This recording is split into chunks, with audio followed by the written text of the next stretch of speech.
your presentation, but you can hear us, right? I see you. Yeah, Good morning. I mean, we're trying new things, okay? Because we used to do this live, then we did all Zoom, and now we're hybrid. So first of all, thank you for accepting to do a presentation. I know you did one for us at Spectrum Day Toronto a few years ago, and people really loved you. So when Deepak suggested that we're bringing you back, there was no hesitation on my part. So I know you're gonna be talking today on is what you're looking at what you really think it is? Okay, clinical oral pathology review for Denturists. Yep. I know we're a little late. I apologize for that, but it's all yours. Thank you for agreeing to do this. Okay, thanks very much, Ettore, and good morning, everyone, and thank you for inviting me to today's series of seminars. I wish I could be there in person, but this is the second best thing. Today's topic, as Ettore said, is, in my opinion, quite relevant to denture therapists as well as the entire dental team. It just gives another opportunity to provide to new patients or returning patients the extraoral intraoral examination. One more set of eyes and ears, if you will, towards earlier potential diagnosis of oral pathology. So many of you, or some of you, may go on to be working in a dental office, which adds another layer of continuity to something that may catch your eye that doesn't look quite right, and to forward that individual on to someone who can investigate further. I worked alongside Deepak and his staff for many years in the third-year program of denturism program at George Brown College, and we definitely were consistent in encouraging the students to perform an extraoral intraoral examination on their patients prior to proceeding with whatever work was to be carried out. And so I'd like to sort of present today some of those more common lesions, many of which we saw in the clinical setting at George Brown College over the many years I was there. And so these are not sort of rare kinds of findings that I'm showing today, but relatively common situations.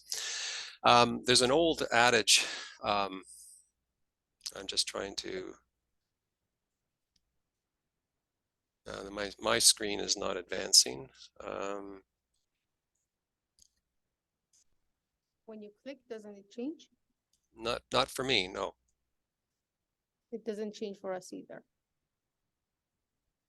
You usually have to share the screen, the second screen. Usually you see two, because one has your notes, one does not have your notes. So we need to see those. When you share a screen. Yeah. Oh, there we go. There we go. There we go. There you go. Okay. Okay. So as I was saying, there's a sort of an old adage in oral pathology that says, if it's not normal, give it a name. And if it can't be named, deal with it. And so some things are pretty obvious. We see them repeatedly. We recognize them right away. We know what we're looking at. But in some situations, it's a little fuzzy. It's just not crystal clear. And we need to sort of investigate further to go through a list of possibilities that a lesion might represent. So we can see any number of situations, which we'll come back to these and as illustrations as I go through the session. But these are not uncommon situations that you would potentially uncover during a routine intraoral examination. And some of these are very, how should I say, benign, and some of these look benign, they look very straightforward, but they are in fact malignant. So, what do we need to do? Well, the first thing is, when we do an extraoral intraoral examination, we have to have a very high level of suspicion, knowledge-based suspicion, to be able to catch something early and move that patient forward as quickly as possible. So what I'm going to talk about today in sort of an overview is the topics of category of white lesions, red lesions, lesions that are very typical in denture wearers, ulcers, some lumps and bumps, pigmented lesions, metastatic disease, and finally finish off with pathology of bone with respect to medication-related osteonecrosis of the jaws. So where do we start? Well, the first thing is we need to always secure a very thorough medical, dental history, social history, and a drug history. Because as we're going to see later on, some lesions are actually side effects of medications that patients are taking. And that in turn can impact one's ability to proceed with whatever treatment, denture treatment, implant therapy, and so forth. And it's important when we do a drug history, just always to obtain the prescription drug history as well as the non-prescription drug history.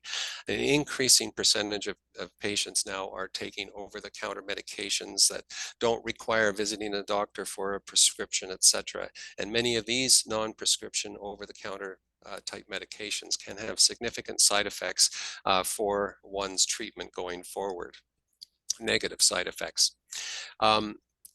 I always tell the students that, and it's been, I don't know, 20, 30 years, I guess now with the dental students, to always look at your patient when they come into the operatory. Just look at them. You know, do they look? Is there any difference between the last time you saw this patient, if it's a recare patient?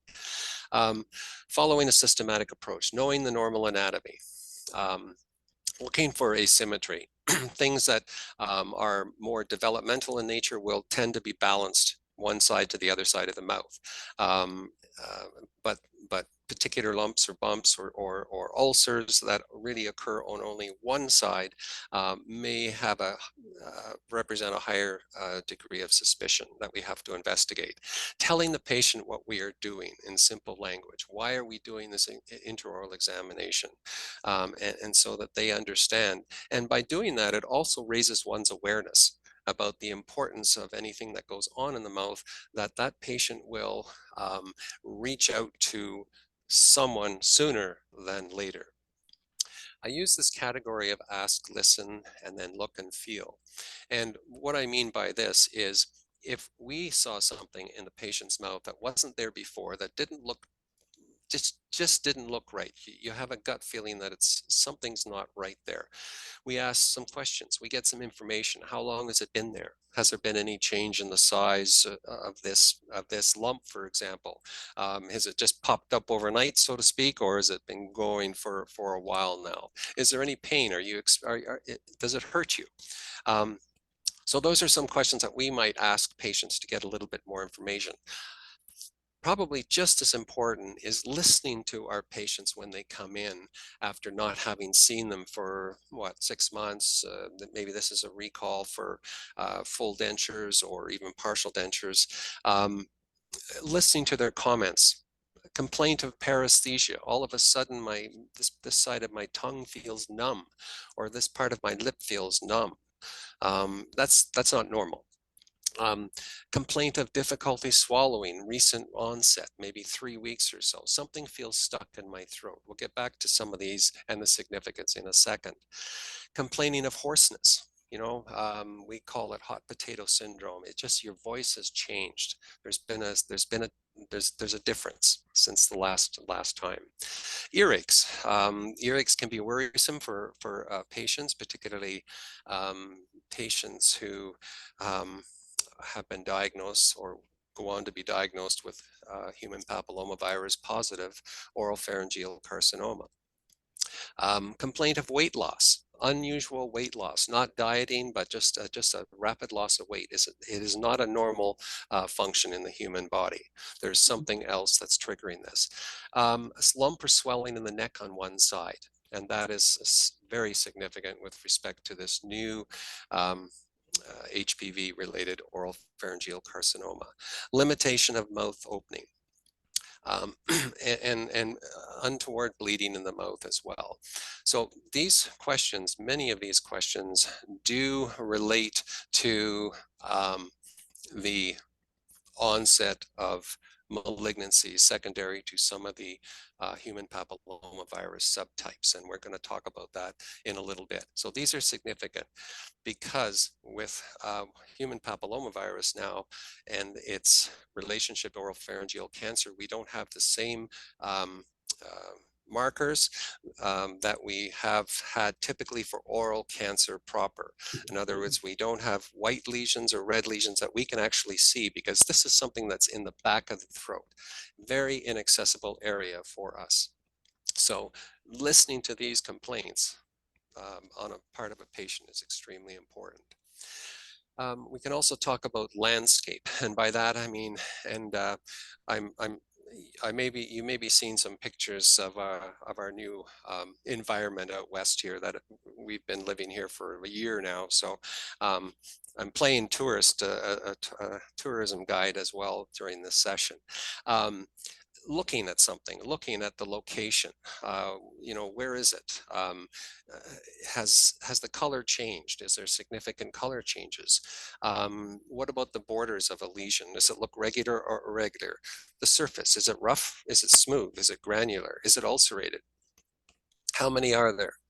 Is it unilateral or bilateral, one side or both? And the growth pattern, is it growing into the mouth or is it growing down into the actual tissues of the mouth? So this information is, you know, it's whatever you can get that you can pass on to the patient's practitioner is really welcome information. It's really helpful.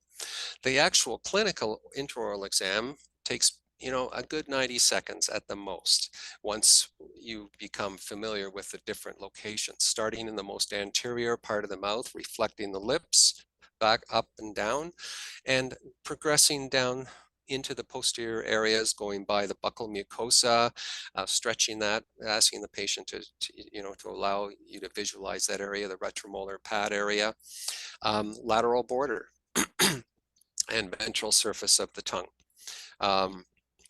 These are key high-risk locations for oral cancer that we traditionally have associated with smoking and alcohol and so forth. Then looking at the floor of the mouth and looking at the roof of the mouth. So the floor of the mouth is another high-risk location.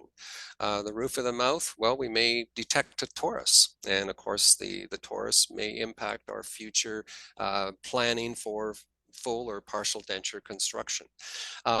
Looking at the surface or the dorsum of the tongue. And in some patients, the circumvallate papilla located at the very back of the tongue may be enlarged in some individuals. And then the last but not least, going back and applying a little bit of pressure to the dorsum of the tongue with a mirror, for example, and just asking the patient to say "ah." And this is one area, one way that we can actually get some visualization of this posterior aspect of the oral cavity, where the uvula lifts up, the soft palate lifts up, and we can actually see into the tonsillar area and so forth, to see if there is any clinical changes going on there corresponding to the patient's complaints. The last category is the feel category, where we actually see something and we want to determine the consistency. Is this bone? Is this a torus? Or is this sort of rubbery, made up of maybe fibrous tissue? Or is it cystic, which would suggest an abscess, for example? And of course, does it hurt or doesn't hurt? The patient will tell you that pretty quickly. And then there's a last term is, for example, this lesion on the lip that I've circled, which is indicative of squamous cell cancer of the lip, the lower lip. But if you palpate it around the black line, around the area of the ulcer, it would feel very, very firm and hard, almost, not bony hard. But this is a phenomenon called induration, where this lesion is spreading and the normal tissue is now being replaced by abnormal, dense malignant cells. And so it feels very, very, very firm. And this is a term referred to as induration. So this is, I showed you this earlier at the outset, is just a lump on the lip. This patient's been, biting their lip literally over a period of time, and up pops this growth of connective tissue. The body responds to this chronic low-grade irritation. And so this is a description that we always try to get, the students on board with, and the dentists and so forth, is to just to write a descriptive statement that describes a lot of what I just talked about in terms of examination, palpation, and so forth, and location. It provides the landscape for going forward. How are we going to manage this lump?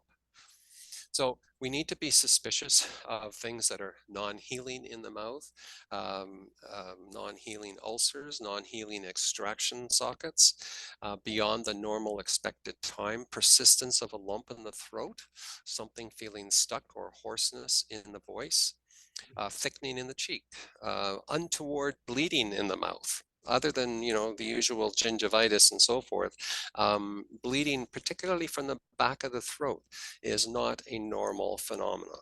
It indicates that there's something changed, something's going on. Persistent pain on swallowing, chewing. Mobility of teeth that's localized, that was not there before. And this, the patient may not have a periodontal disease problem. Recent dentures that no longer fit properly, and recent meaning recent, not ones that are are due for replacement, but within a shorter period of time, these aren't fitting properly anymore. Something is maybe growing, something's enlarging that's affecting the fit. Slurring of speech, hoarseness, swelling of salivary glands. We're not going to get into salivary glands, but of course there's a whole area of pathology associated with one's salivary glands as well. And a swollen lymph node in the neck, especially those unilateral nodes that are fixed and not painful. Those are the most troublesome. So 3 words: induration, fixation, and ulceration. And the rule of thumb is to not watch anything more than 2-3 weeks maximum. If we can't put a name to it, we need to move it forward, deal with it, and usually that involves a biopsy.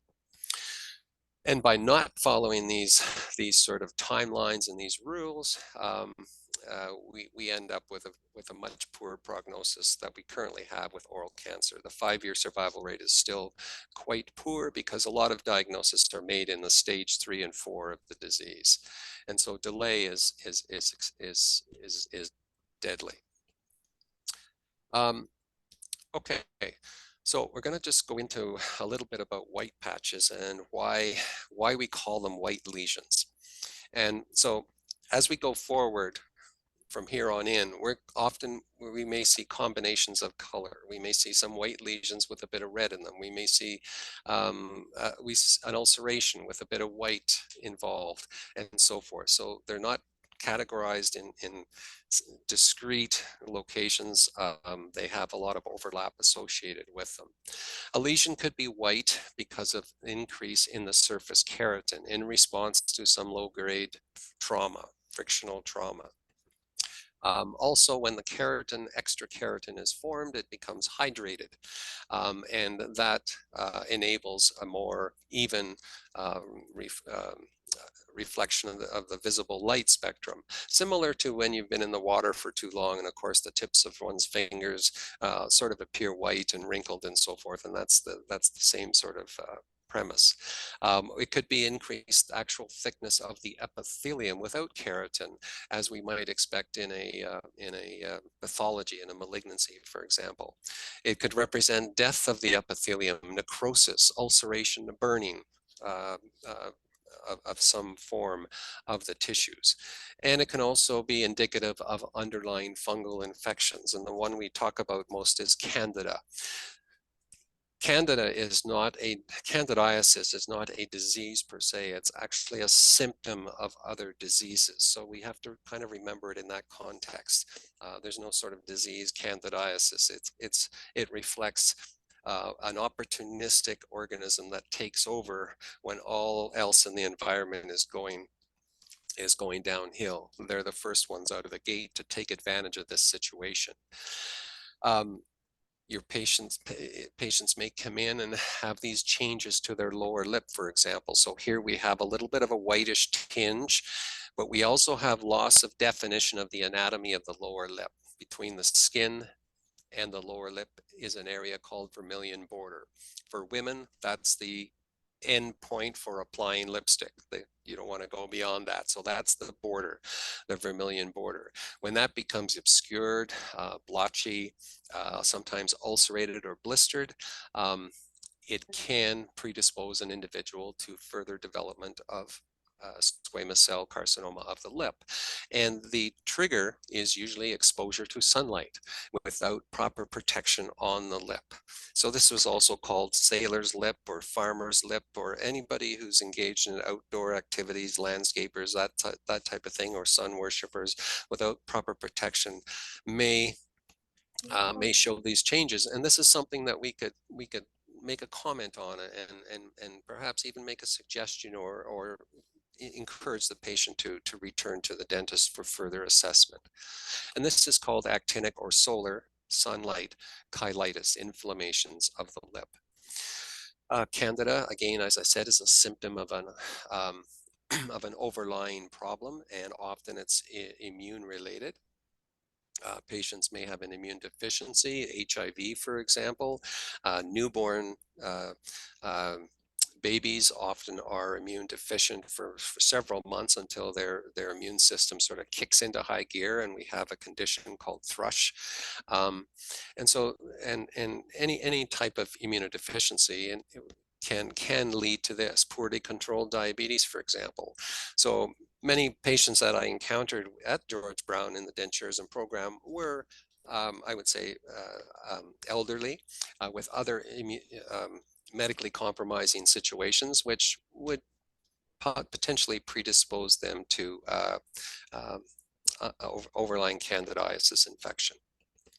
And we'll get to examples of candida a little bit later on when we talk about dentures.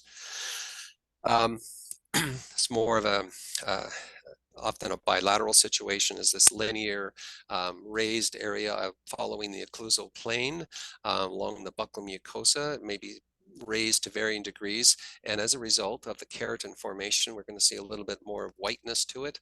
This may be associated with a chronic bruxing habit or clenching habit.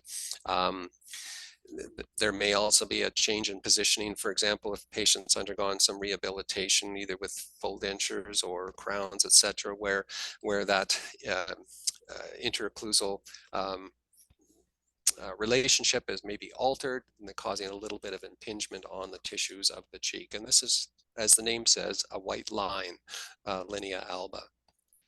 This gentleman gave up smoking and started to use Nicorette gum for about 9 years, and presented to the office with this kind of appearance on the buccal mucosa. There was also some down in the vestibule on the left side, because this is where he was putting this gum. And as you can see within the white circle, this is a very roughened, irregular, just a nasty, messy looking surface to the cheek. This is not normal mucosa. In this individual, you would look at the other side of the cheek and see that the right side was very smooth and, you know, just normal appearing. And this was related to the irritation from the Nicorette gum.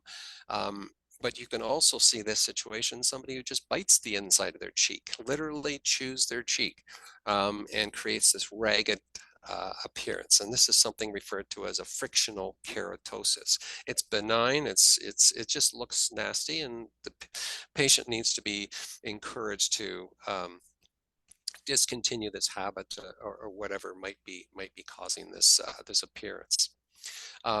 We can also see thickening of the keratin layer in the retromolar pad, for example, in the top picture. And this may be due to an impingement of an over-erupted third molar onto the tissues and causing this sort of chronic low-grade trauma. And this is referred to as alveolar keratosis, again, thickening of that keratin layer, the callus formation, if you will. We can also see it underneath of complete dentures, for example, just confined to the crest of the ridge, where that denture is moving ever so slightly over a period of time. If these were to extend down into the vestibule of the the anatomy there, then we really need to be a little bit more suspicious, because we're not getting the trauma down there, and so we have to ask the question: so what is causing this this change in location? Application of cocaine for absorption for the effects of the drug, applying it to the gingiva, which some people will do, will again act as an irritant and elicit this keratotic response. If the habit is stopped, of course, this will resolve over time. Heavy smokers, again, we may see this appearance in the palate. You can see the staining on this individual's teeth. 60-pack year history of smoking. Those little dots that you see there are the minor salivary gland ducts sort of opening up and dilating and becoming inflamed. They're sort of gasping for air in a very, very simplistic way, but they are dilating. And the rest of the tissue has that whitish look to it from that irritant, from that smoke. And this is called nicotinic stomatitis. Again, this is not cancer. This will, if the individual cease smoking right away, over a period of time, months, this would gradually resolve back to normal. A very, not uncommon lesion in more in women than men, primarily on the buccal mucosa, is characterized by what you see in this black circle in this bottom picture. You see those lines, those whitish lines going up everywhere. Those are called Wickham stria, and those are very typical of lichen planus. And this is a sort of an immune-related disease that would be often bilateral. If you see it on one side of the mouth, it's going to be on the other side, in the other cheek area. And so this is the most common reticular type. There's another less common but potentially more serious type called erosive lichen planus. And so location number one is buccal mucosa. And again, you may see just some variation of these Wickham stria, these little white lacy lines that are sort of extending this way and that way on the tissue surface. Lichen planus is actually a group of diseases. That's the new sort of way of that pathologists are looking at it in the literature. It can be related to stress, for example. It has been associated with low levels of anxiety, low or mild depression can give rise, because of the immune changes that accompany these diseases, can manifest orally as these changes here. We can have lichenoid type changes in response to patients starting a new medication. And I've listed some classes of medications there. So again, going back to the history, oh yeah, the patient says I started this diuretic or this antibiotic a couple of weeks ago, and now my cheek starts to feel like it's a little bit itchy or burning, more burning than itchy. And it may have those changes. We can have lichenoid changes in response to the placement of a new alloy, for example, gold or amalgam.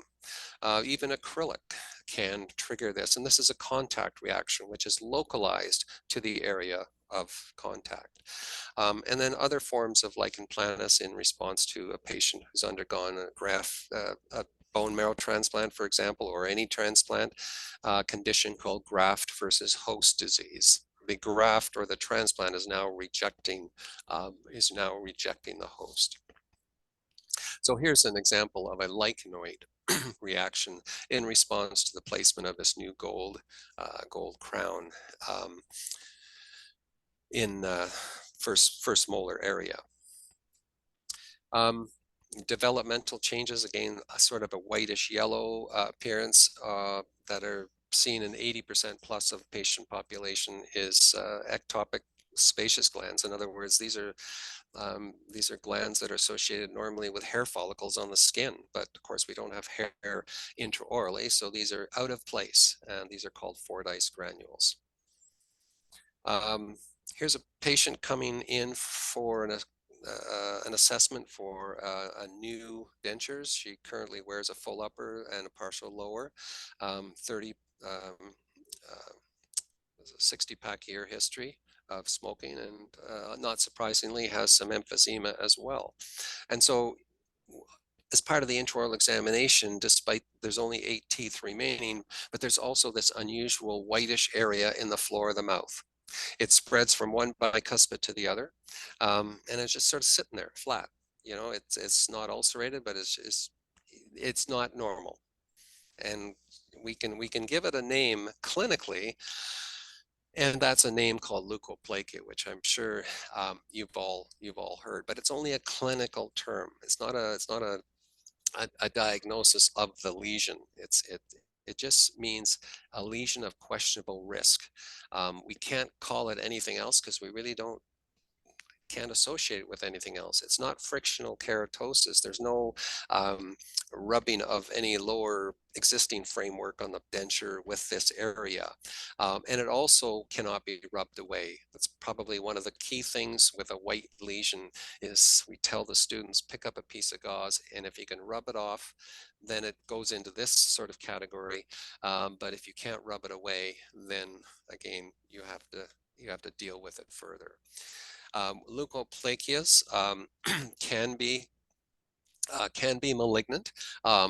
Majority of them are related to excess keratin formation, hyperkeratosis, in response to some kind of friction or low-grade trauma. But between 20 to 40% can show changes that would be suggestive of impending malignancy. However, in those high-risk locations, which I just showed you, the floor of the mouth, the chances of it being malignant are even greater. And so it needs to be investigated. So just some examples of a leukoplakia or white lesion that we cannot attribute to anything else at the present time. Okay, so we just transitioned to red patches, and then we're going to sort of see combinations in a second. But why would a lesion potentially appear red? Well, blood vessels can be dilated. New blood vessels could be forming, as in a tumor of blood vessels, a hemangioma, for example. The epithelium may be thinning. We often see that again in elderly patients, or it can become ulcerated for a variety of reasons, not the least of which could be an underlying malignancy, and hemorrhage. So here we have a red patch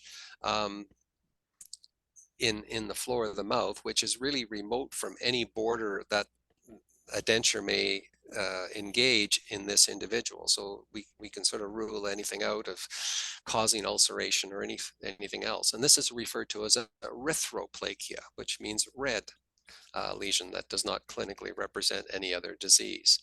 The thing with erythroplakia versus leukoplakia is that almost all red lesions are either pre-malignant or malignant. There's sort of no, as in leukoplakia, no sort of not serious category, if you will. Red is really a red flag for us to be very, very suspicious. And then we can get a combination of red and white, and that's referred to as a speckled leukoplakia or an erythroleukoplakia, which has even higher risk of malignant change or transformation, excuse me. Here's a patient in the sort of retromolar area, soft palate area, with this combination, the arrows pointing to a predominantly red lesion. But if you look at sort of at the margin of that red lesion, you'll see little flecks of white, and this was biopsied, of course, and this turned out to be what we call a severe dysplasia. So it's one step away from squamous cell carcinoma. So unfortunately, with oral cancer, the Canadian statistics are in the brackets of maybe 5,400 cases a year, 1,500 deaths. So that it translates back in 2019 to 3 deaths a day from oral cancer in Canada. Going back to the figure of 55,000, which is in the American statistics, 15,000 related to human papillomavirus, and 40,000 still related to tobacco and related cancers. So smoking is still, while rates are decreasing, smoking still is number one. The survival rate for 5-year for oral cancer, if it's detected early stages, is about 80%, which is, you know, not unreasonable. But most are detected in later stages, 3 or 4, and the survival rate hasn't changed in about 60 years. It's still around between 54 and 56%. So it's really not favorable. And with patients who've had oral cancer once in one location in their mouth, with oral cancer, and this is sort of unique to the oral cavity, these patients have up to a 20 times the risk of developing a second brand new primary in their mouth. This is a term that's called field cancerization. So if patients have had it once and had it treated or managed, they are at much higher risk for developing a second primary in the oral cavity. The thing that's changed is the profile of oral cancer. In other words, traditionally on the left side, we've had tobacco, alcohol-related oral squamous cell cancers, male predominantly 60 years and plus. But on the right side, we now have had maybe for the past 15, 20 years, a change in demographic related to the role that human papillomavirus is playing in oropharyngeal carcinoma. So this is cancer at the posterior third of the mouth. So the base of the tongue, the pharyngeal area, the soft palate area. The demographic has shifted to males between 30 and 60. These patients, males by about 5-to-1 to females. More educated patients, often non-smokers, but smoking can be a factor. But this more significant thing is related to sexual transmission, and these individuals revealing a greater history of multiple sex partners over a period of years, a greater number of oral genital sexual practices as well. And the literature is quite has really come out with this risk factor behind the development of this disease. So oral cancer in general, there are still misconceptions that persist out there, both from the patient's point of view, but also from the practitioner's perspective, which we need to eradicate as soon as possible. First one is, if the lesion doesn't hurt, it means it's benign and we don't have to worry about it. And unfortunately, many oral cancers are asymptomatic in the early stages. And if this person doesn't, you know, it isn't made aware of this, or we don't have a conversation during our intraoral examination of what we're doing, why we're looking in their mouths, we don't plant the seeds, then they'll be less inclined to come to the office to ask questions about something that doesn't feel right in the past few weeks. So just because it doesn't hurt, it doesn't mean we don't have to worry about it. It also, if the patient never smokes and rarely drinks, we can't develop oral cancer, and that's completely false. And young patients under the age of 30 do not get oral cancer, which is another myth that needs to be eradicated. And again, everything points to delay being the sort of the deadliest form of denial. So the risk factors, as we've talked about, are many. In some populations, and some, particularly in the larger metropolitan areas, there may be some cultural practices with new immigrants, for example, chewing of the betel quid, which is extremely sort of toxic and caustic type of substance, which has been linked definitively with oral cancer. Reverse smoking, for example, habits practiced in some parts of the world lead to this development of cancers. Immunosuppression. Normally, our immune system regulates and watches out for cells that have undergone sort of mutations and are not really going to be helpful to the individual, to the community. our immune system takes care of that. It removes those cells, it destroys those cells.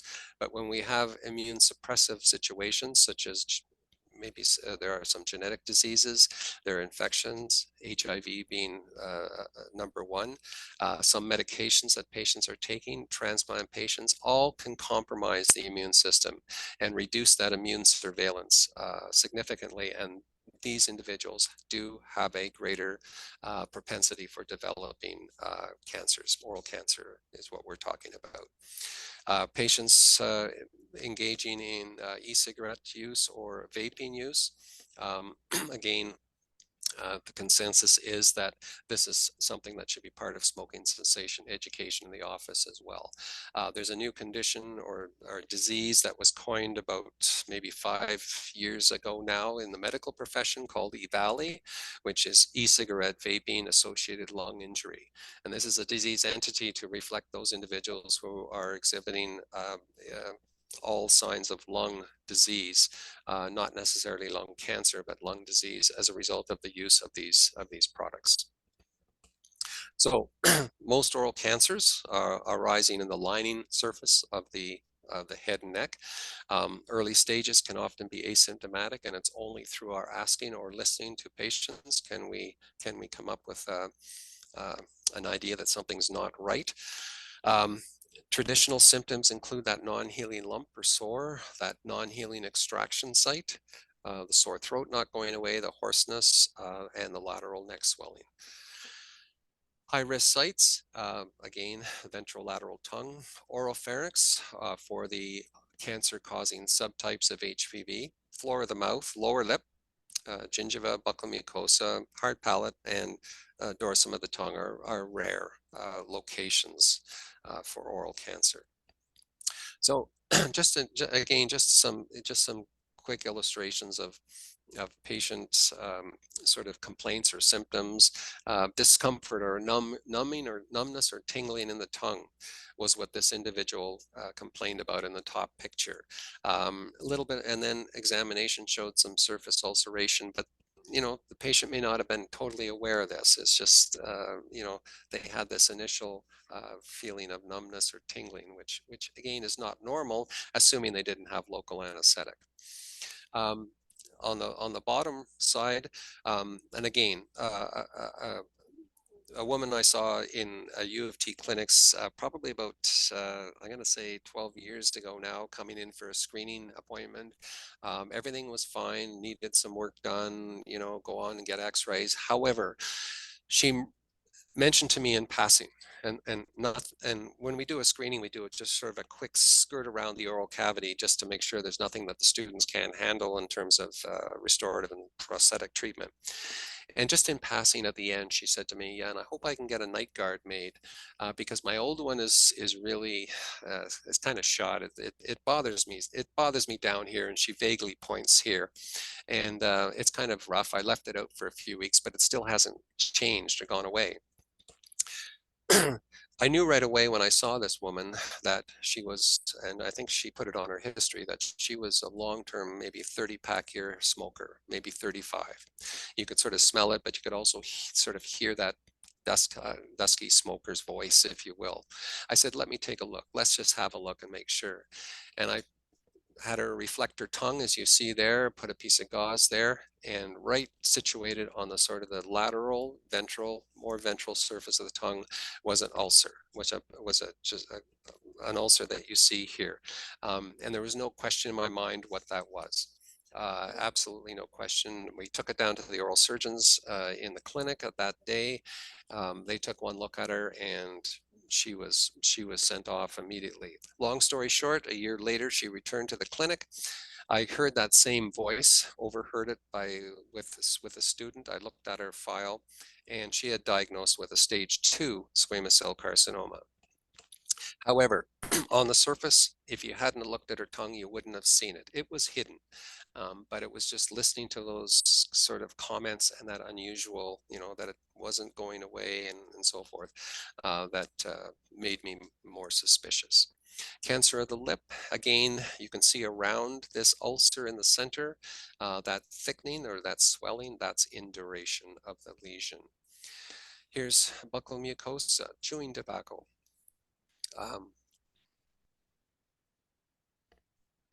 That just doesn't look that just doesn't look normal. I mean, there's nothing normal about that appearance, in contrast to somebody who chews the inside of their cheek. Similar to that person who chewed the bottom of their lip, creates this growth of fibrous tissue. We call it a fibroma. The top picture is not a fibroma, it's squamous cell carcinoma. HPV we've been talking about. These viruses have been around for forever, and the reason it's called human papilloma because it's one of the papilloma viruses that's specific for man, specific for epithelium and mucosal epithelium as well. There's over 200 types, and about 18 of them are cancer-causing or oncogenic. The bottom line is that it's created an increased incidence of oral pharyngeal squamous cell carcinoma, in contrast to oral cancer. It's sort of that more anterior 2/3 portion of the mouth. They're primarily occurring and developing in the tonsillar areas of the pharynx, in the base of the tongue, higher incidence in younger men, and a greater history of oral sex, multiple sex partners.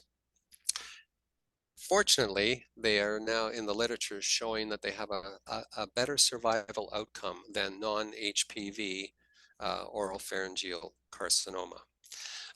Greater sensitivity to radiation therapy, a younger demographic, which lacks perhaps the medical comorbidities that somebody in their 70s, for example, might have, that would impact their ability to respond well to treatments and so forth. So this chart with very basic lists the different types of mucosal HPV, whether they be low risk, causing genital warts, for example, or high risk, causing cancer of the cervix, of the entire genital area, as well as the oropharyngeal area. And then we have on the right-hand side the virus that can infect skin, causing the common wart that we see on fingers of kids and so forth. So HPV is now currently the most commonly sexually transmitted infection in the world. 75% or more of sexually active men and women will be infected with a strain at least once in their lives of HPV. And right now in Canada, 2/3 of HPV-associated cancers are non-cervical. When people are exposed to oral HPV with a really healthy immune system, over 90% plus will never know they've been infected. The body will clear it for you. It's only the very small percentage that the infection becomes persistent. And this persistence can then become dormant and last for years before potentially becoming an actual lesion. These are just the subtypes of the cancer-causing types of HPV. But this persistence increases the possibility of progression to cancer. The persistence also depends on the immune status of the host, and it also depends on the exposure frequency. In other words, the greater number of sexual partners over a lifetime, oral genital sexual contacts, this heightens one's risk significantly. And of course, this opens up the whole issue of the current HPV vaccination program for school-age kids, and the fact that it is being proven to be quite effective, certainly for prevention of cervical cancer. So the risk factors really are the earlier age of the onset of sexual activity, the frequency of exposure, lack of protection during sexual activity, and the potential influence of a weakened immune system. So this is just the profile for HPV and the cancers that it can be involved with. And this is now the clinical, probably the most earliest manifestation clinically of HPV positive oral pharyngeal cancer, squamous cell carcinoma. The primary lesion, which is occurring in the tonsillar area or the base of the tongue, is typically smaller than the primary lesion we would see with non-HPV cancers, whether it's squamous oral cancer or oral pharyngeal cancer. What's happened here is that the lesion is metastasized early to a lymph node, and we have this manifest as a lateral neck mass. So patient presents this way and complains of some pain, difficulty swallowing, weight loss, and so forth. This is, you know, almost potentially pathognomonic of HPV-related oral pharyngeal squamous cell carcinoma. Okay, let's move on to oral mucosal lesions and denture wears, which I'm sure, I'm pretty guarantee that most of you have seen these at some point. Patients who are wearing their dentures 24/7, never taking them out. This is another sort of fallacy that patients need to be instructed on, and this really should probably initially come from the dentist, that, you know, when somebody goes in for complete dentures, their impression is they don't have to see the dentist anymore. They don't have to see anybody anymore because they have no teeth. So what's the problem? And unfortunately, patients need to be followed up regular basis, maybe not as frequent, but we need to emphasize that to them, that they have to come back and see us at least within the year each time, to just to monitor changes in them, not only the dentures, but of course in the mouth in general. So these are sort of these little lumps and bumps we see in the palatal area as a response to chronic irritation from a poorly fitting denture, improperly cleaned denture, and also the overgrowth of candida. Candida is the one spot in the mouth. There's a couple of spots, but this is really probably their high-end residence, where they can sort of hide under a denture. It's nice and dark and moist in there, and this is where they will thrive if given a chance. And of course, candida can live in dentures that are very that have become very roughened, the acrylic, have become very porous, and that provides also a location that they can develop and then be put up against the tissues and thrive very nicely. So this is called inflammatory papillary hyperplasia, and we can, you know, we can change these findings with improved denture hygiene, or modification of the denture, or remake of the denture, education of the patient, and so forth, in combination perhaps with some antifungal therapy to sort of get this initial acute presentation under control. Dentures that are not properly attended to through regular recalls will, the mouth, of course, as you all know, is constantly changing throughout life, and these dentures become less well-fitting, impinging on tissues. What's the body going to do? It reacts to this irritant by sort of laying down more fibrous tissue. And so we have a situation here where we have what's called epulus fissuratum, and the flange of the denture fits nicely into that slot that's been formed as a result of that overgrowth of tissue. The base of the slot is ulcerated, often ulcerated, and, you know, it may explain behavioral changes in long-term care homes, for example, not eating with one's dentures any longer, or making facial expressions of discomfort when biting into something because you're biting into you're hitting the ulcer each and every time. And so again, adjustments need to be made surgically, adjusting the denture, a remake of the denture, and so forth to eliminate this problem.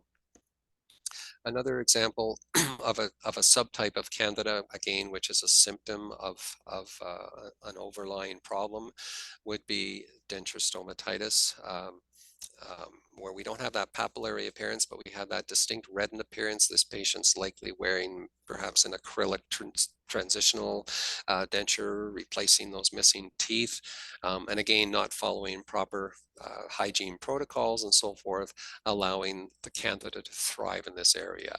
And we can see just varying degrees of this change. We can also have hypersensitivity through different alloys, materials that are used in making dentures, similar to a contact dermatitis that patients may have.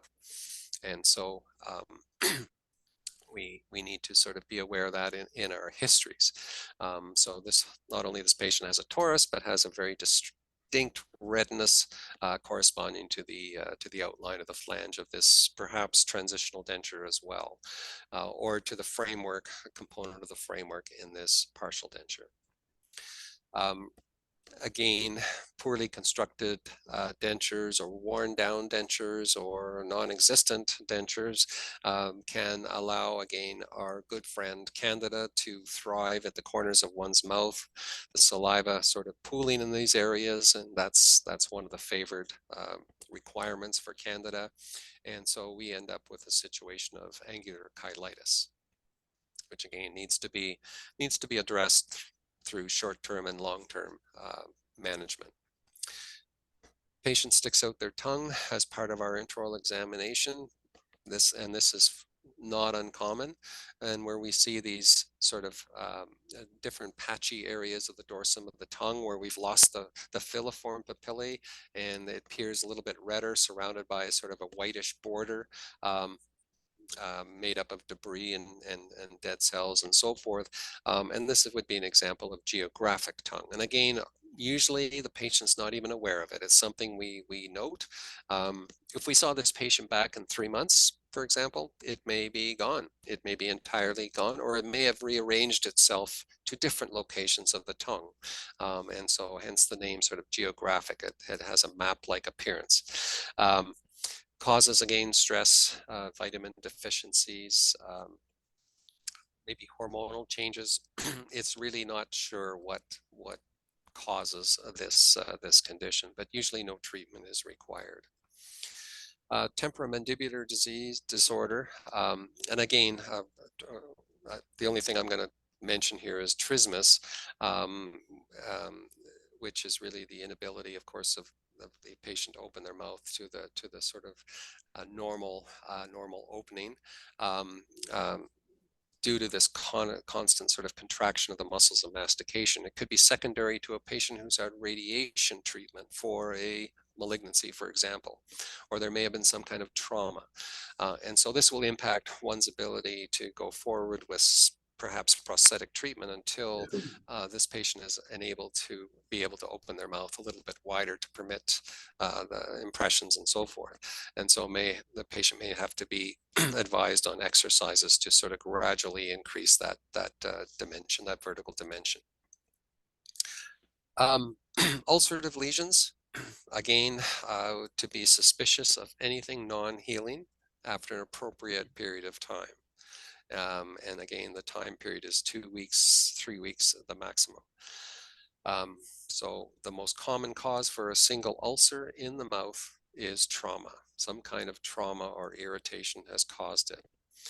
Here, for example, patient may have lost a restoration while at a restaurant on a weekend, or there may have been a piece of acrylic on the denture that may have broken away and causing this irritation.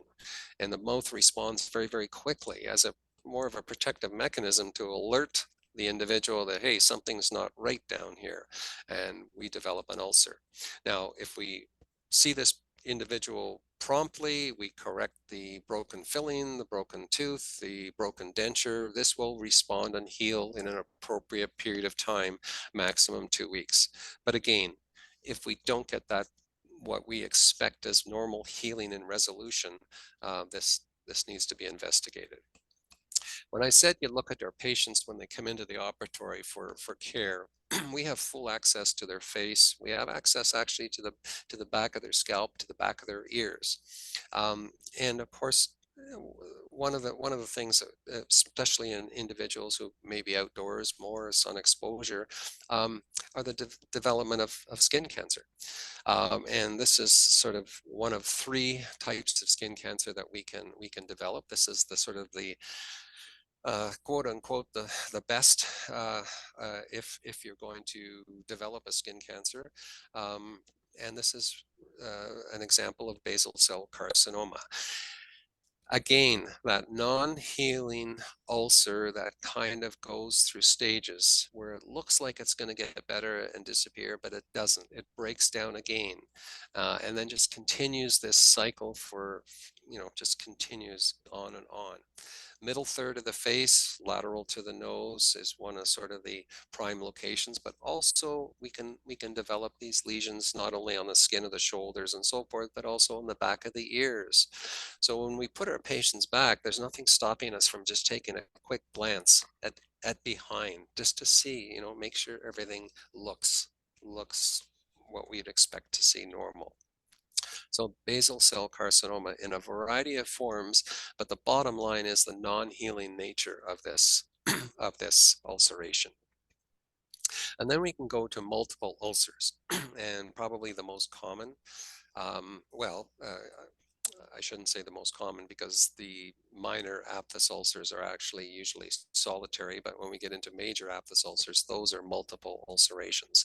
Canker sores, another word for it, are extremely common, and can be triggered by a variety of things that people report as developing after certain events. For example, going to the dentist, having x-rays done, placing the film on the tissue, and then they get a canker sore there. Stress, definite linkage with food allergies and sensitivities, and ingredients in toothpaste, sodium lauryl sulfate being one of them. A third of patients with celiac disease will show ulcerations in their mouth, aphthous-like ulcerations, sometimes even before the diagnosis is made, which would lead one to, no other reason for these ulcerations, to get the patient back to their physician. So these minor aphthous ulcers, usually a solitary, occurring on the movable mucosa, which excludes the palate, hard palate, and excludes the attached gingiva. And I'm sure many of you in the room have probably had one of these at some point in your life. Extremely painful in the early days, and then gradually resolves within 10 days to non-existent. But there are some individuals who suffer from major aphthous ulcers, which is just, multiple crops of these very painful lesions that just continue to occur. After one crop heals, another crop will take over. So it can be very, very debilitating. And then we can have a whole list of viral diseases. I'm not going to get into this at all, except that herpes, the human herpes virus family, is really front and center with some oral manifestations. So each of these numbers from 1 to 8 can be associated with some oral manifestations. But we're going to just focus on the first one, which is human herpes virus type 1, which most of us will have been exposed to and never had any initial manifestations, except for maybe 5% of the population, or of individuals who undergo a primary herpetic gingival stomatitis. So that primary manifestation, which often is in younger patients, kids, where they just feel really, really lousy. The gums are swollen, as you can see, hemorrhagic, and so forth. And then the virus goes to reside and become very dormant in the trigeminal ganglion, in the case of the head and neck. And then recurrences can occur throughout one's life, depending on the various trigger factors, depending on their immune status, and so forth. So some of us who may have been exposed will never get a recurrence, and others get frequent outbreaks of these, what's called recurrent herpes labialis. And you can see on this patient's lip, those sort of vesicles that are formed there. At this stage, this patient is extremely infectious. In other words, there's, thousands or millions of little viral particles in those vesicles that are eventually going to rupture and burst. And so we don't want to see this patient. We don't want to see them until this is completely resolved. But initial 24-hour prodromal symptoms could include a sensation of pain, burning, stretching of the skin, tingling, and then 24 hours later, 36 hours later, these characteristic vesicles break out for this individual. So and this has happened on occasion actually in the denturism clinic, where patients have come in for an assessment or something and they have cold sores on their lips, and we've dismissed them for a couple of weeks to come back and explain why. And there's no need to create any further stretching or even bleeding in these areas. Just let them heal as they normally will. Related to the herpes type 3 virus, which is responsible for chickenpox, we have a situation, of course, in later years where adults can develop a condition called shingles or herpes zoster, which is characterized by a unilateral outbreak of blisters and in following the pattern, the nerve distribution. In this case, it would be the trigeminal nerve, but we can have herpes zoster occurring on the trunk of the patient, the back, and so forth. The characteristic is that unilateral distribution. The prodromal signs and symptoms are the same. The vesicles are the same. Extremely painful disease. Very serious in some medically compromised patients. And so most patients over the age of 55 are encouraged, of course, to have that Shingrix vaccine to prevent this outbreak. Single or multiple nodules or swellings, lumps and bumps, most are traumatic induced inflammatory hyperplasias. Patient biting the inside of their cheek, creating this lump, which can be otherwise asymptomatic until they bite on it when they're eating one day, and then it hurts. And then that may be what drives them into the office to have something done about it. But it is a benign overgrowth. And just different examples of these so-called irritation fibromas. They have different names associated with them, but the bottom line at the end of the day, they're related to some kind of irritation. Under a denture, because of the positioning of the denture, it's not going to be nice and up like this. It's going to be flattened against the palate. And so this is an example of a leaf-shaped fibroma, which of course has only that tiny little connection to the mainland for nutrients, blood vessels, blood supply, and everything. And if that was twisted or in some way ruptured, this lesion would become necrotic very, very quickly. So just different examples of inflammatory origins. Drainage from an infection within the root or the periodontal pocket can drain to the outside of the mouth, causing what we call this parieolus, or just like a pimple almost appearing. Irritation, again, can give rise to a very vascular tissue, granulation tissue, referred to as a pyogenic granuloma. There's no pus in this. It's a poor term, but poorly fitting partial dentures, for example, calculus, open contacts that aren't properly cleaned can give rise to this, and it can be ulcerated, but extremely hemorrhagic, even on the slightest touch, and so needs to be surgically excised. So probably about 85% of these reactive gingival overgrowths are pyogenic granulomas. Same thing can occur in an individual who's pregnant. Again, related to poor hygiene, oral hygiene, pre-existing poor oral hygiene, hormonal changes, and so forth.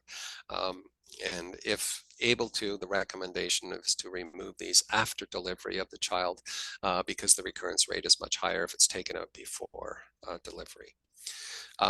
Here's an individual having had 2 implants placed and wearing a lower partial denture, and this lesion pops up by the arrow, initially thought to be perhaps some irritant created by the partial denture. That was adjusted, modified, and it persisted. And so obviously we can't give it a name any longer, so it has to be dealt with further. And this turned out to be what is a reactive lesion exclusive to the gingiva, called a peripheral giant cell granuloma. The basis for its development is a history of trauma or irritation, perhaps related to the implant surgery or placement that was done earlier on. And the reason it's called a giant cell granuloma is simply because the pathologist looks at the tissue and he sees in that black circle there, those large cells, which is diagnostic for this particular lesion. Infection related, again, we can, as I said, we can have infections in the apex area, periapical or periodontal infections, and in some situations the body seeks the path of least resistance to drain the infection out into the mouth, and we have a gum boil developing there.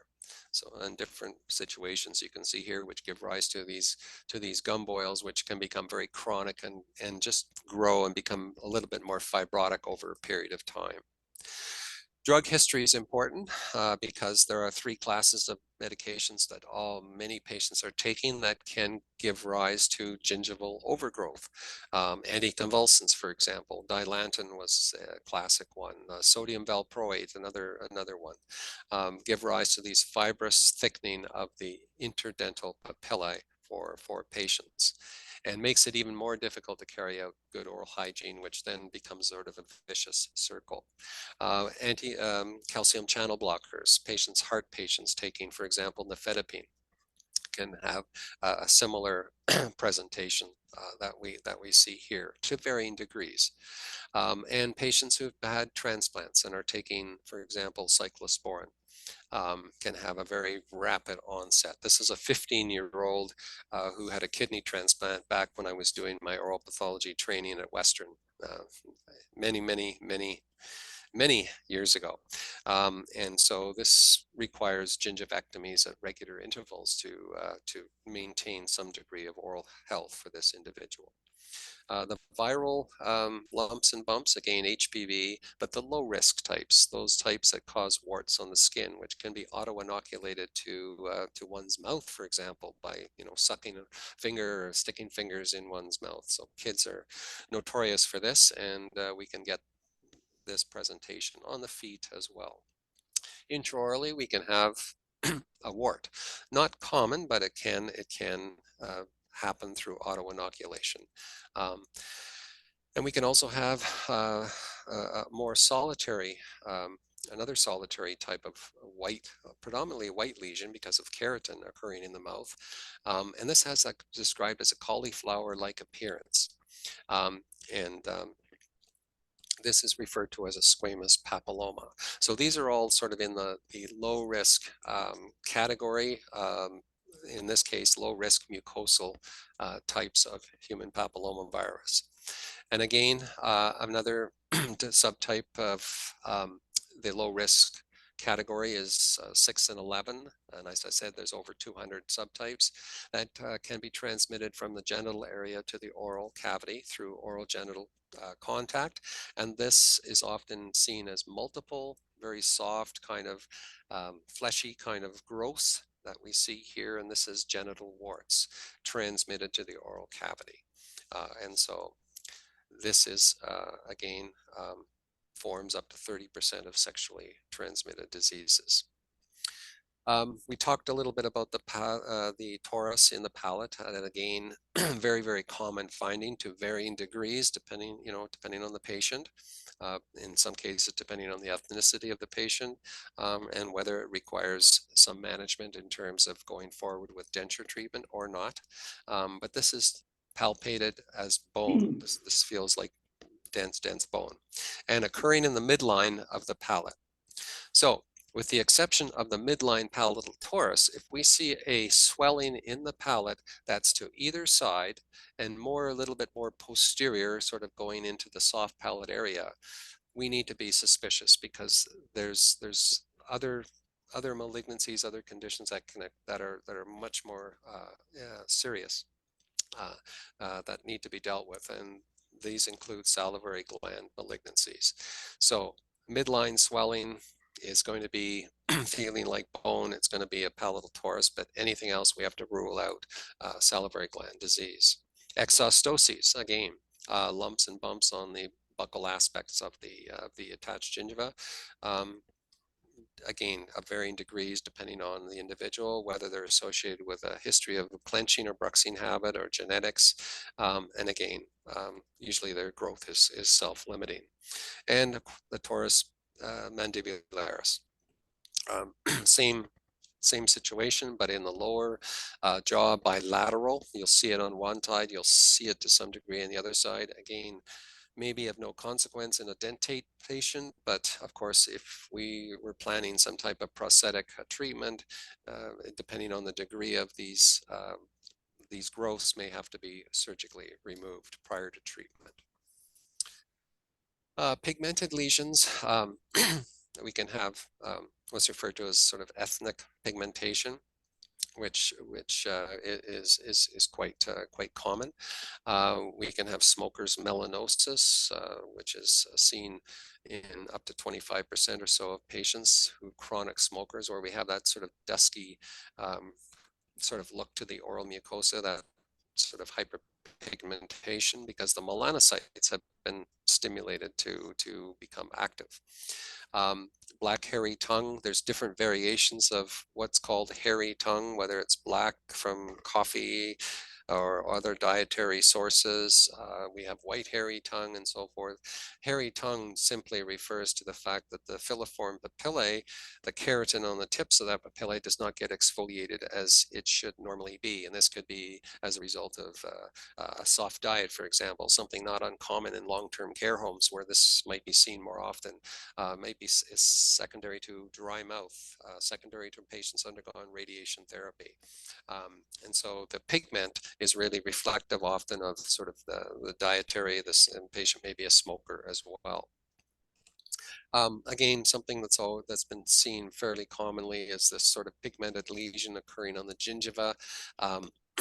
It's been there for years and years. An example of amalgam tattoo. And again, often we can see it in an isolated area, such as on this edentulous ridge from a previous extraction done years ago, where some fragments may have been deposited into the extraction socket, and the silver in the amalgam simply attaches itself to the collagen fibers and creates a tattoo effect. If there's a significant accumulation in the tissues, it may be even picked up on X-ray. And then we can have non-amalgam tattoos as well. Again, looking at a patient's face, and we see this pigmented area, which is well circumscribed, sitting there on the lip flat. Patient says it's been there for decades. May have been a history of trauma way back. This is just sitting there. And this is something we would just simply follow up. This is an example of a labial melanotic macule, just an aggregate of increased pigmentation in this localized area, very small in size. However, we can have this patient with a history of this kind of nasty looking pigmented area at the distal lingual of the second molar, and a little bit of ulceration in there. And again, your first thoughts going through there would be, well, this isn't normal. And you know, you're 50% there just by thinking that. It's not normal. I can't name it. What do I do? And this is an example of melanoma. Melanoma is rare in the oral cavity, maybe 5%. It's sort of the most serious of all the 3 skin cancers. And obviously the patient needs to be dealt with very aggressively. But it has that pigmentation, the malignant melanocytes and so forth. However, we can have a situation like this, where this tissue looks relatively like the adjacent tissue, except for that redness right next to the crown of the tooth with some ulceration there. And again, your first 50% there, part of the problem is to recognize that it's not normal. Hygiene is good. Patient's a smoker, likely from the stain on the teeth, but has had some nice dental work performed in an effort to preserve teeth and so forth. And yet this is here. It's just not something that's normal. And this is an example of melanoma, but it's a non-pigmented type. So just because we think melanoma is a dark lesion and full of melanocytes, we can have a non-pigmented type as well, which would need to be dealt with. All right, we're we're almost done. Metastatic disease. I hope I'm doing okay here, Ettore. I started late, so I guess I can take advantage of a few times. I'm almost Go ahead. no, almost done. Yeah. Also coming up in a patient's history is, you know, their past medical history. They may have had a cancer somewhere else in the body. And that should be noted, and that should be, you know, how are they doing and follow up and so forth. But while not uncommon, oral cancer elsewhere in the body can metastasize, and it can metastasize to the jaws or to the soft tissues of the oral cavity. And this is just one situation of metastatic adenocarcinoma. But you know, you look at it first glance, and it could look like any of those other little swellings that I showed you before. And you got to reach the point, the 50% point, where you recognize that it's not right. It's not normal. It's not. It shouldn't be there. The rest of the periodontium looks healthy. This patient needs to be moved forward, needs to be investigated. Even between the bicuspid and the molar, you can see slight swelling and some changes, not as red, occurring. And this is metastatic deposit as well. Primary for this patient was a lung cancer, lung carcinoma, metastasized to the oral cavity. I mean, clearly, there's no question if this patient opened their mouths and we saw this, we all know what we would do. So metastatic disease to the jaws, to the hard tissue, the most frequent intraoral bony site is the mandible. And the sources can be from breast, lung, prostate cancer, colon cancer, usually occurring in that older demographic of patients, male more than female. And unfortunately, when it reaches that point, the prognosis is poor. It's poor with any metastatic disease, because you know that it's spread here, but you also wonder, has it spread elsewhere as well? For this situation, the patient may experience pain, paresthesia, the numbness, unless the dentist has given a lower mandibular block for some kind of treatment. We don't normally experience paresthesia of the lip. So it tells you that there's something developing in or near the nerve, the mandibular nerve or the mental nerve. That's not normal. Swelling. We can actually have some expansion. This may explain perhaps that denture that all of a sudden doesn't seem to fit like it used to. Loosening of the teeth in that area as a result of that intrabony growth, that metastatic growth, causing those teeth to move around a little bit more than normal. Non-healing extraction site. So the normal healing time, you know, 2, 3 weeks, 4 weeks sort of thing. But when after that patient comes in and there's still no healing, it's still sort of open. And in fact, in many cases, there's been sort of a growth of tissue in the extraction site. That's not what we're expecting to see, this sort of growth of granulation-like tissue, sort of extruding from the extraction site, and it gets biopsied and is found out to be malignant. Something has allowed the release of that sort of tissue that was been growing underneath. Just an example, this was from Western, from one of my teachers at Western way back, just to illustrate how metastatic disease can mimic other conditions. This young woman, I believe she's was in her mid-30s, and presents with these fairly distinct radio lucencies at the apex of 4.6, 4.7, 4.8. And yet these teeth are asymptomatic in all respects, minimal restoration or no restoration. And this was metastatic disease from a primary breast cancer that she had, mimicking periapical inflammatory rarefying osteitis, if you will. And so it's something that, you know, we know it's not normal, but always in the back of our minds, in the absence of, you know, symptoms and other kind of signposts, we have to be quite suspicious. All right, I just want to finish off with a topic related to the use of bisphosphonates and the disease entity called medication-related osteonecrosis of the jaws. used to be called bisphosphonate related, but there are other newer medications that have come on the scene in the past between 5 and 10 years, which are not bisphosphonates, but still can contribute to this condition. So, and one of these, the most common, is denosumab, which is a monoclonal antibody, which probably more patients are taking now than the original group of bisphosphonate medications. So, these are some of the examples. The sort of the top three are the oral medications administered usually for osteoporosis, and as well the bottom one, which is given subcutaneously, Prolia, which is, again, as I said, a monoclonal antibody. What is the purpose of these drugs? Like, why are more and more of our patients coming in and listing this on their medication profile?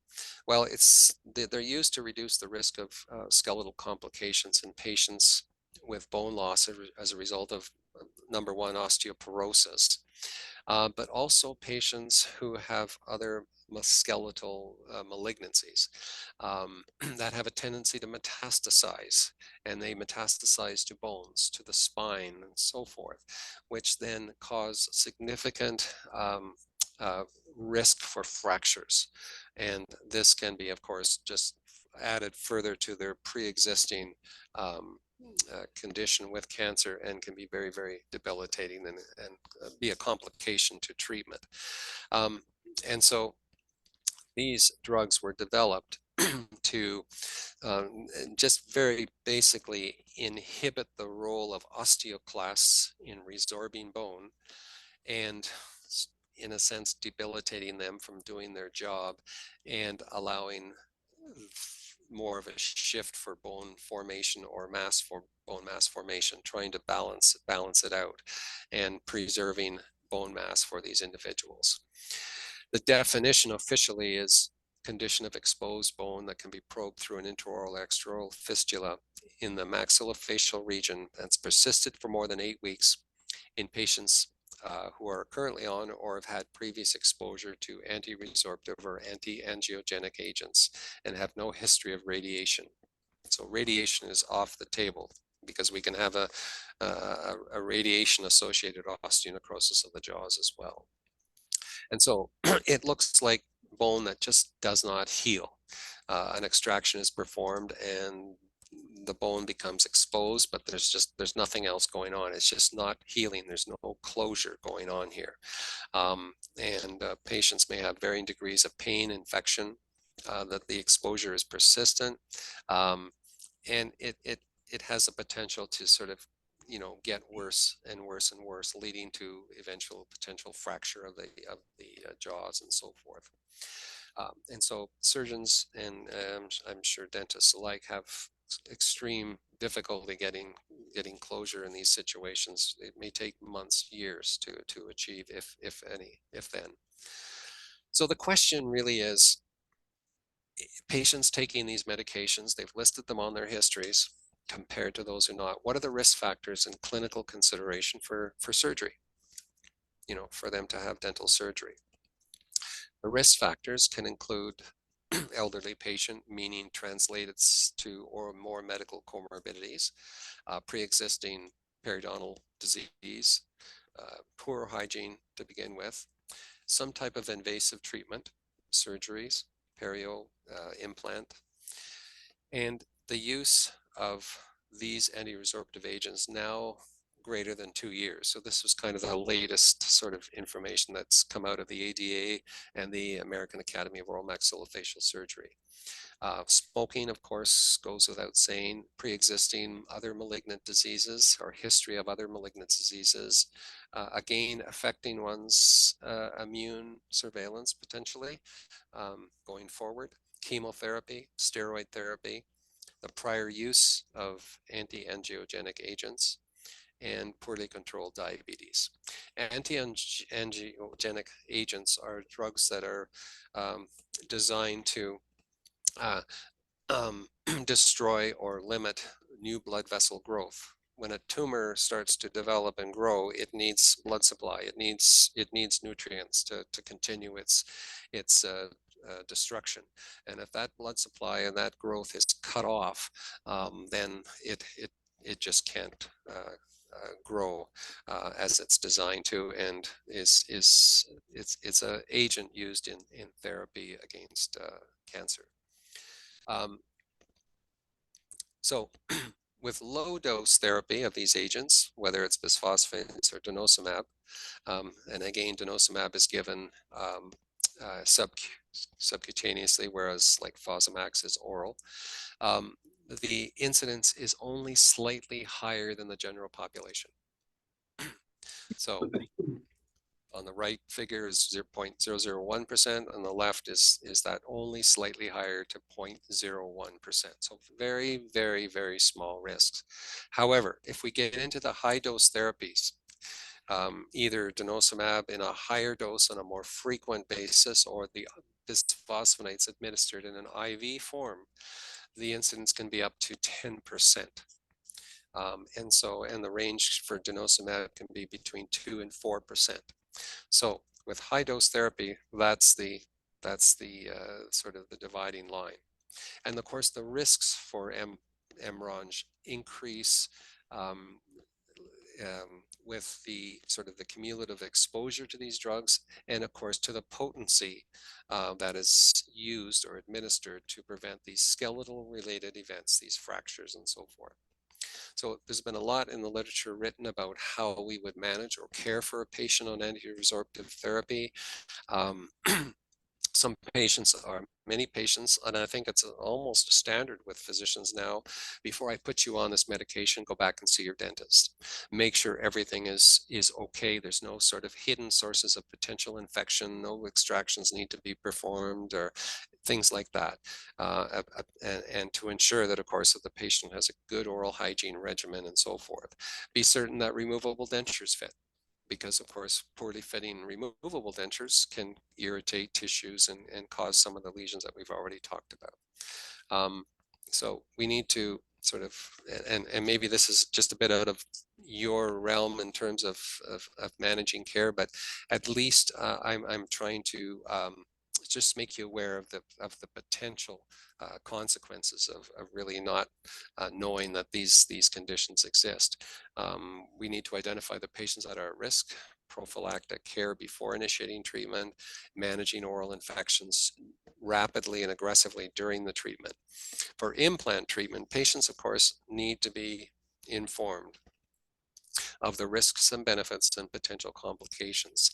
Although having said that, risk is much lower for patients, usually patients on osteoporosis, taking these medications. But again, one of the risk factors is greater than 2 years and so forth. There's really in the literature really has a consensus that there's a contraindication to treatment in patients currently receiving or about to initiate IV bisphosphonate therapy. The implant part of their treatment is really put on the back burner. Predictors of implant failure, as you know more about this than I certainly do, but the ones that I put with asterisk are really sort of things that we can recognize at the front end of treatment: the risk of advanced age, systemic diseases, smoking, history of parafunction, and then of course you get into the technical, which is your area of expertise, different types of implants, lengths, and so forth. So conclusion with this part of the presentation is really that a thorough medical history is essential to assess one's possible risk for medication-related osteonecrosis. So this is something that patient may come to you first saying, I want this done, but hasn't seen their dentist for a while yet. And we need to get the patient back to the dentist for that assessment to be done. Certainly the risk is greatest for metastatic cancers versus the risk versus osteoporosis, because the therapies are going to be different. The type of medication, The risk is greater than for bisphosphonates than for denosumab or for even the anti-angiogenic agents because their mechanism of action is different. Bisphosphonates have an extremely long half-life in the body. Um, I'm thinking, I think it's 10, 15, maybe even 20 years, where denosumab has a much shorter half-life. The risk is greater with the higher V forms versus the oral drugs. Dose and duration of taking the medications. Other medications or combinations of anti-resorptive drugs increase that person's risk. Other comorbidities we talked about in the risk factor column. Anything that would compromise healing in an individual would be a risk factor. And of course, as time goes on, patients may accumulate other additional risk factors. So I know it's I'm over quite a bit, but I've tried to cover an overview of some of the more common conditions and describe them to you. I thank you for your patience, and I'll turn it over to Ettore. Yeah, well, I need to apologize because we started a little late. You know, we had some issues, you know, with the owner of Central Dental, but you know, like everything worked well. I really loved your delivery. You know, you're very informative. And I always usually tend to judge, you know, the speaker by the standard of a good friend of mine, Dr. Larry Gum. And I got to ask you to do some courses for the clinical side, okay, next year, because I think Dr. Gum will love you. He would really love it. It's very informative. Do you guys have any questions? No, but, huh? No, you have a question? No, they liked what you did. I have a question though. I have a couple of questions. You know, the torus, and I'll let you go then. The torus, can they grow larger than what you showed? And does it become malignant? Is there a possibility that it will become malignant? To my knowledge, no, but it can grow. I mean, you can always find pictures in a textbook of the most extreme presentation. Yeah, but okay. No. And another question I just want to know, because, you know, I want to know the role of the dentist, okay? So you're in the hospital, you see that lady that you diagnose, you send it to the surgeon. I'm a denturist. I see a geographic tongue, okay? And maybe I want to finish the denture, but what is the next step? Would I send it to a dentist, to a medical doctor? What, you know, like, should as a denturist have a link already to medical doctors they communicate with and work with? You follow what I'm asking? Yeah, I'm all for collaboration. I think it's great. And sometimes the students had to get in touch with a physician because of a patient's medical conditions. But to answer your question, I would refer to the dentist first. Yes. Just to follow up, I think it's geographic tongue. You can describe it, and the dentist will agree with you 99.9% of the time, and that's it. But you've got it in your records, and you know, and it just it's nothing is too unimportant, in my opinion, to really. Dr. Clark, thank you very much. You know, it's Okay. fantastic. If you were in Toronto, I would use the Spectrum Day, you know, but I'm sure we're going to meet again, but we'll do some Zoom material for next year. Thank you very much. Okay. Have a great day. Thank you, everybody. Bye-bye. Bye-bye. Bye-bye. You know,